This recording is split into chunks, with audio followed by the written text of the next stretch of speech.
Et de la reine de l'hôtel de ville, on passe à celle derrière les barreaux parce que la violence est encore très présente en prison. Un autre individu a été assassiné hier soir au pénitencier de Donnacona. Caroline, la mort de la victime a été constatée sur place. Oui, effectivement. Donc, on parle d'un homme d'une trentaine d'années qui est mort au cours d'une altercation qui est survenue hier soir au centre de détention de Donnacona. Une altercation qui a impliqué plusieurs personnes, d'ailleurs. Donc, aux environs de 19h30, les policiers qui ont été appelés à intervenir, et tu le mentionnais, là, quand les secours sont arrivés sur les lieux, on n'a rien pu faire là, pour la victime. La Sûreté du Québec également précise que les suspects, les autres personnes impliquées, ont été rapidement identifiées et arrêtés. Donc, des gens qui font partie de plusieurs groupes criminalisés. Immédiatement, là, c'est les enquêtes là, du service des enquêtes sur les crimes contre la personne qui se sont dépêchés sur les lieux avec le service de l'identité judiciaire pour analyser la scène là, sur place. Donc, actuellement, l'enquête est en cours. Il y a eu plusieurs personnes rencontrées. Les suspects ont été identifiés. Mais étant donné que ce sont des individus qui sont déjà détenus, là, les accusations vont être portées ultérieurement là, avec le DPCP.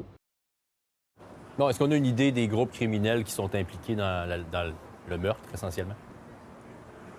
Bien, en fait, comme c'est souvent le cas dans ces situations, plusieurs groupes criminalisés qui sont impliqués, la Sûreté du Québec ne précise pas de quelle allégeance exactement ils sont. Par contre, pour ce qui est de la victime, il s'agirait de Tarek Youssef Bedoun, qui serait lié au Arab Power. Et pour ce qui est de l'arme qui a été utilisée, maintenant, la Sûreté du Québec a précisé qu'il s'agissait d'une arme blanche.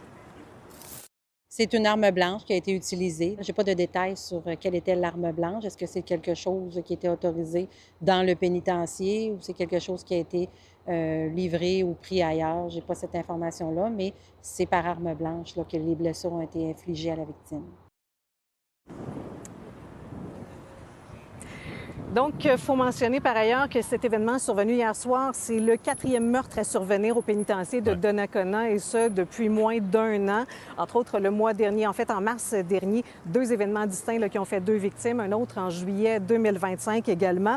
Et c'est un événement aussi qui pourrait peut-être avoir un lien avec un meurtre survenu ce matin là, du côté de Laval. Dans ce cas-ci, la victime serait Hassan Haïdar, relié au Rolling 90s, un groupe qui serait en conflit depuis un bon moment déjà, justement, avec le Arab Power.